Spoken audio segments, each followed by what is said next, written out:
अब खबरें होंगी विस्तार से। बड़ी खबर आपको बता दें, आकांक्षा दुबे के सुसाइड का मामला लगातार गर्माता जा रहा है। एक्ट्रेस के वकील ने हाल ही में खुलासा किया कि आकांक्षा ने मौत से पहले दोस्तों के साथ ब्रेकअप पार्टी की थी, जिसमें 10,000 से ज्यादा का बिल भी भरा था। वकील ने यह भी बताया कि ब्रेकअप पार्टी में पूरे 11,000 का बिल बना था। इस बिल का पेमेंट भी आकांक्षा ने ही किया था। इस बात की पुष्टि पब से बाहर आते हुए सीसीटीवी कैमरे की फुटेज ने भी की है। वीडियो में आकांक्षा का पब से बाहर आते हुए ये तस्वीरें सामने आई हैं और उस पार्टी में अरुण और श्रद्धा भी आकांक्षा के साथ थे। अरुण और श्रद्धा को सामने आना चाहिए। उस रात पार्टी में क्या हुआ था, आकांक्षा किस बात को लेकर परेशान थी, उन्हें बताना चाहिए। आकांक्षा को इंसाफ तभी मिलेगा जब उनके दोस्त सामने आएंगे।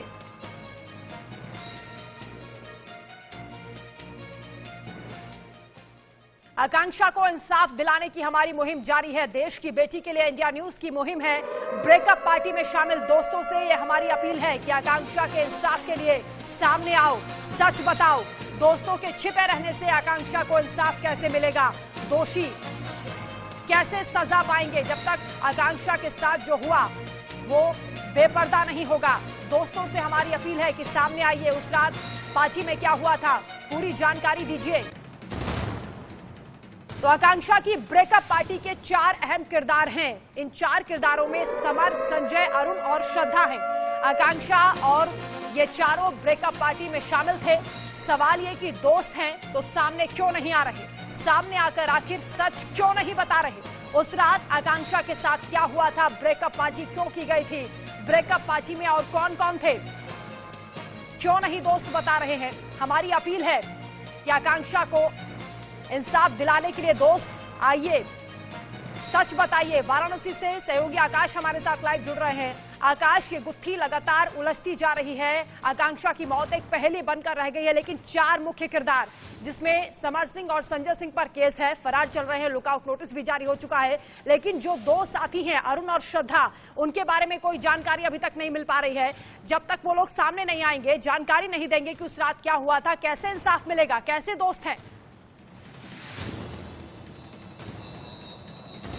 देखिए वंदना, इंडिया न्यूज एकमात्र ऐसा चैनल है जो आकांक्षा दुबे के इंसाफ की लड़ाई अकेले ही लड़ रहा है। लगातार जिस दिन सुसाइड किया उस दिन से लेके आज तक लगातार ये मुहिम चल रही है और इंडिया न्यूज लगा भी रहेगा जब तक दोषी को सजा न मिल जाए। सबसे बड़ा सवाल है कि आकांक्षा ने जिस पार्टी में गया था, यानी कि जिस पार्टी में गई थी वो होटल मामूरगंज स्थित बार मैक्विल है जहां पे ये पार्टी चल रही थी।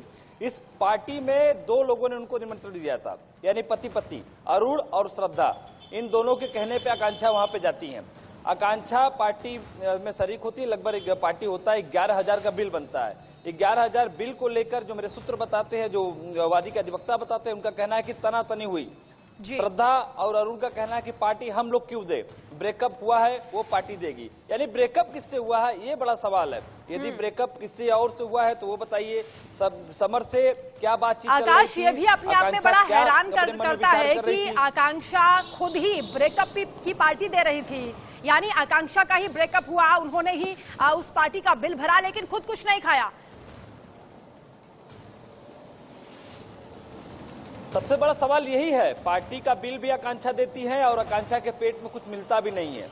और उससे बड़ा चौंकाने वाला ख्याल ये है दरअसल वंदना कि जो 20 ml का ब्राउन केमिकल पाया गया है, वो केमिकल क्या है, क्या खिलाया गया था? कल इंडिया न्यूज की टीम उस बार में भी गई थी। हमने पूछा कि 11,000 का जो बिल आपने बनाया है उस बिल में आपने क्या खिलाया है, क्या पिलाया है, या ये जो खाना बना था, जो कुकिंग कहाँ से, बाहर से कोई ऑर्डर आता है या फिर अंदर ही किचन आप लोगों ने बनाया? तो उन्होंने दिखाया कि किचन अंदर है, लेकिन मेरे सवाल से बचते नजर आए। हम बार में जब प्रवेश किए तो मोबाइल छीन लिया गया, कैमरे मोड़ दिए गए। तो ये जो तस्वीरें थी वो लगातार इंडिया न्यूज दिखा रहा है कि जिस तरीके से मुहिम चल रहा है। और एक बड़ा सवाल है कि जब अरुण और श्रद्धा आकांक्षा के साथ हैं, संदीप आकांक्षा के साथ है, तो इंडिया न्यूज के पास क्यों नहीं आ रहे हैं, अपनी बात को क्यों नहीं रख रहे हैं? पुलिस तो लगातार घुमावदार बात कर रही है कि विवेचना चल रही है, पोस्टमार्टम रिपोर्ट आप देखिए। तो मैं पोस्टमार्टम रिपोर्ट के आधार पर ही वो बात कर रहा हूँ कि वो ब्राउन केमिकल क्या है, आकांक्षा की कलाई पे चोट कैसे आया, हैंगिंग हुआ तो कैसे हैंगिंग हुआ। मैंने उस होटल में भी मैं मौजूद था, उस होटल की लंबाई मैंने नापा, मेरे सर से पंखा टच हो रहा था, मैंने बैठ कर भी दिखाया। यदि हैंगिंग हुई तो हुई कैसे, चादर क्यों नहीं बिगड़ा, यदि हैंगिंग मान लीजिए पंखे से करती है तो ऊपर टेबल क्यों नहीं था? ये कई सवाल है, जो सवाल है जो पुलिस को बिल्कुल आकाश, ये गुत्थी इसलिए भी उलझती जा रही है क्योंकि जो पुलिस का स्टेटमेंट सामने आया, जो पुलिस की थ्योरी है वो पोस्टमार्टम की रिपोर्ट से मैच नहीं कर रही है, क्योंकि पुलिस ने कहा है कि इसमें कोई चोट नहीं है, लेकिन पोस्टमार्टम रिपोर्ट में चोट के निशान भी पाए जाते हैं। ब्राउन केमिकल का मिलना अपने आप में संदिग्ध है।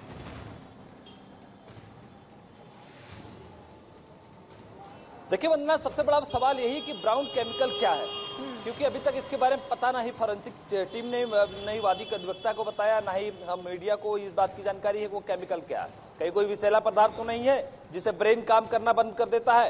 ये सवाल बार बार इंडिया न्यूज पूछ रहा है। और संदीप वो 17 मिनट उस कमरे में क्या कर रहा था? 17 मिनट बाद वो क्यों निकला? और जब वो कमरे में प्रवेश किया तो कमरे की लाइट बंद क्यों हुई? ये सवाल है। संदीप को बात करने के लिए हमने भी प्रयास किया, लेकिन संदीप अभी तक संपर्क से दूर है। जल्द ही इंडिया न्यूज संदीप सिंह से ही बात करेगी और वो खुलासा करेगा कि क्या हुआ था उस कमरे में 17 मिनट। वंदना, आकाश, आप उस पब में भी गए थे जहां ये पार्टी हुई थी। पब में जो लोग थे उन्होंने क्या बताया, उस रात क्या हुआ था? देखिए, मैं उस क्लब में भी गया था जिस क्लब में पार्टी चल रही थी। जब मैं क्लब में पहुंचा तो लोग दरवाजा बंद कर दिए, यानी कि उनके द्वारा कहा जा रहा था। सबसे पहले मैं बता दूं कि जब आकांक्षा ने सुसाइड किया, इंडिया न्यूज को सबसे पहले जानकारी हुई कि मैक्वेल जो महमूदगंज स्थित है उस क्लब में पार्टी चल रहा था। तो मैं वहां पे जब पहुंचा, जब ये जानकारी सबसे पहले हमको हुई, तो वहां के जो मैनेजर है उनका कहना था कि यहाँ पे कोई पार्टी ही नहीं हुई है, आप एविडेंस लाइए, प्रूफ लाइए कि यहाँ पे पार्टी हुई है। जब कल मैं एविडेंस के साथ उस बार में पहुंचा कि इस बार में पार्टी हुई थी, मैंने आपसे पहले ही बताया था, तो उन्होंने कहा कि नहीं, आप बाहर से दिखा लीजिए, अंदर प्रवेश नहीं दिया जाएगा। तो मैं कैमरे बाहर भी दिखाया और रजिस्टर भी तलाश करने की फिराक में था कि रजिस्टर में क्या क्या नोट किया जाता है, क्योंकि उस जो क्लब है उसमें केवल कपल अलाउ है, अकेले कोई नहीं जा सकता। तो उस बार के अंदर भी मैं मौजूद था। बार के अंदर जब गया तो कैमरे को मोड़ दिया गया। वहाँ के जो कर्मचारी है वो बिल्कुल आकाश, क्योंकि सीसीटीवी फुटेज में साफ देखा जा सकता है पब से बाहर आती हुई आकांक्षा नजर आई थी। इसके अलावा एक और होटल से जो वीडियो सामने आया था, जिस होटल में आकांक्षा रुकी थी, वहां संदीप नाम का एक शख्स दिखा था जो कि कॉमन फ्रेंड समर और आकांक्षा का बताया जा रहा था। वो कहाँ है, कहाँ गायब है?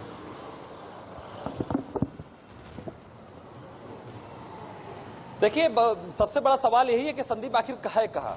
संदीप पुलिस से क्या बताया है? और संदीप ने अपना जब मोबाइल पुलिस को दिया तो उसमें डाटा सारा इरेज क्यों किया? ये सबसे बड़ी भूमिका बन रही है। क्यों डाटा इरेज किया गया? और मोबाइल का जो डाटा है उसे रिकवरी करने के लिए पुलिस ने लैब भेजा है, अब तक डाटा रिकवर क्यों नहीं हुआ? उसके साथ ही आकांक्षा का मोबाइल सबसे बड़ा राज खोलेगा, यानी कि आकांक्षा का जो सेलफोन है उसे भी प्रयोगशाला भेजा गया है उसे अनलॉक करने के लिए। अब तक अनलॉक क्यों नहीं हुआ? क्योंकि घटना के आज 13 दिन हो चुके हैं, लेकिन पुलिस के हाथ अभी भी खाली है। पुलिस का बार बार यही कहना है कि जो समर सिंह है, जो संजय सिंह है, उन्हें गिरफ्तार करने के लिए 5 टीमें बना दी गई है।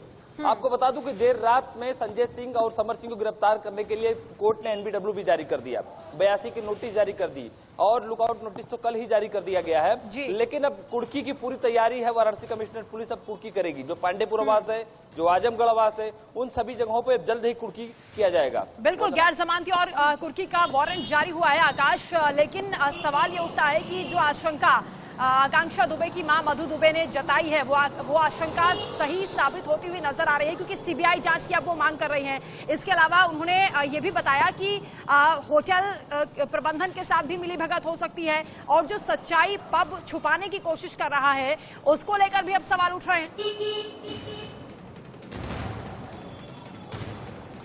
देखिए, इंडिया न्यूज अभी तक वंदना जो पड़ताल किया उस पड़ताल में ये बात सत्य है कि कहीं न कहीं कुछ न कुछ जरूर छिपाया जा रहा है। सबसे बड़ा ये सवाल ये है कि जब माफ करिएगा, जब आकांक्षा का सुसाइड की खबर उनकी मां को मिलती है तो ये सुसाइड की खबर पुलिस नहीं देती है, आकांक्षा की सहेली देती है। ये सहेली कौन है? और वो सहेली मनकड़का घाट पे आई थी शव जलाने, और उनको सूचना ये कौन दिया था? ये सबसे बड़ा सवाल है। और जब आकांक्षा की मां मुंबई थी, वो टिकट कौन किया था? टिकट का पेमेंट कौन किया था? ये सबसे बड़ा सवाल है। अब जब आकांक्षा की मां सारनाथ थाने पहुंचती है तो पुलिस उस सीसीटीवी फुटेज को क्यों नहीं दिखाती है? उस कमरे के पास क्यों नहीं ले जाती है? और जो होटल में कौन कौन रहता है, क्योंकि पूरी शूटिंग की टीम रहती है उसमें, लायक नहीं लायक नहीं जो फिल्म बन रहा था भोजपुरी फिल्म, उस फिल्म के अभिनेता भी रहते हैं, जो विलन है वो भी रहते हैं, उन सबसे पूछताछ तो हो गई, लेकिन अभी तक कोई सुराग नहीं निकला। संदीप देर रात जब होटल पहुंचता है 1:50, वो सीढ़ियों से आकांक्षा के रूम में जाता है, कमरा नंबर 105। कमरा में जब प्रवेश करता है 17 मिनट कमरे में रहता है, उसके बाद अपने एमजी हेक्टर कार से अब घर रवाना हो जाता है। बिल्कुल आकाश, वही 17 मिनट भी अपने आप में सवालों के घेरे में। उस 17 मिनट में क्या हुआ, क्योंकि आप वहां होटल में भी पहुंचे थे, उस कमरे के भी नजदीक आप पहुंचे थे। बताइए उस हैंगिंग को लेकर भी, क्योंकि सवाल उठ रहे हैं कि जिस पोजीशन में आकांक्षा की डेड बॉडी मिली वो लग ही नहीं रहा था कि आत्महत्या हो सकती है। देखिए, मैं उसी होटल में पहुंचा और लाइव पहुंचा, क्योंकि जब ऑन लाइव जब पहुंचता तो उन लोग रोक दिए होते। मैं जब वहां पहुंचा, कमरा नंबर 103 में पहुंचा था वंदना। 103 कमरा यानी 105 से सटा हुआ कमरा था। उस कमरे में पहुंचा, कमरे का दरवाजा खुला था। मैंने वहां के कर्मचारी से बात किया कि जो एक कमरा है 105 की कमरा की तरह ठीक है कि अलग अलग है। उनका कहना कि एक ही है, लेकिन सबसे बड़ी सवाल उस कर्मचारी ने खोल दिया कि जो कमरा 105 है उसकी हाइट कमरा नंबर 103 से भी छोटी है, यानी कि जो पंखे की सीलिंग है वो और नीचे है। हालांकि जब मैं 103 में गया, जो ऊंचा है वो भी मेरे हाइट के बराबर था, यानी जो पंखा था मेरे हाथ से टच हो रहा था, जो सीलिंग था मेरे हाथ से टच हो रहा था। तो सवाल ये बन रहा है कि हैंगिंग कैसे हो सकता है।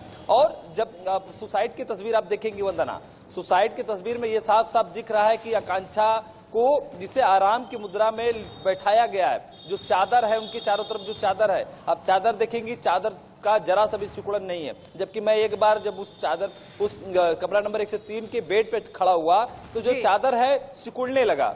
क्योंकि और जब कोई सुसाइड करता है, सबसे बड़ा सवाल यह होता है, जब सुसाइड करता है, जब गले से दम घुटने का आशंका होती है तो हाथ पैर मारता है, खुद को बचने का प्रयास करता है कि कितना भी कोई आत्महत्या करने की कोशिश क्यों ना कर ले, कितना भी कोई का ब्रेन स्ट्रोक क्यों ना हो, कुछ बचने का प्रयास करता है। तो चादर क्यों नहीं सुखड़ा और बेड पे टेबल क्यों नहीं थी, ये सारे सवाल, ये सारे जवाब पुलिस बिल्कुल आकाश, बहुत से ऐसे सवाल हैं जिनका जवाब हम तलाश रहे हैं। हमारी एसआईटी लगातार इन्वेस्टिगेट कर रही है और आकांक्षा को इंसाफ दिलाना हमारी मुहिम है। आप लगातार नजर बनाकर रखिएगा। और जो दो अहम किरदार अरुण और श्रद्धा सामने आए हैं, वो आखिर कहां गायब हो गए हैं, उनके बारे में भी पड़ताल हमारी जारी रहेगी। आकाश, फिलहाल बहुत शुक्रिया आपका तमाम जानकारी के लिए। तो कुल मिलाकर अभी तक जो सवाल है उनका जवाब नहीं मिल पा रहा है, लेकिन हमारी टीम लगातार इन्वेस्टिगेट कर रही है और उन सवालों का जवाब भी तलाशने की पूरी कोशिश की जा रही है ताकि आकांक्षा को इंसाफ दिलाया जा सके।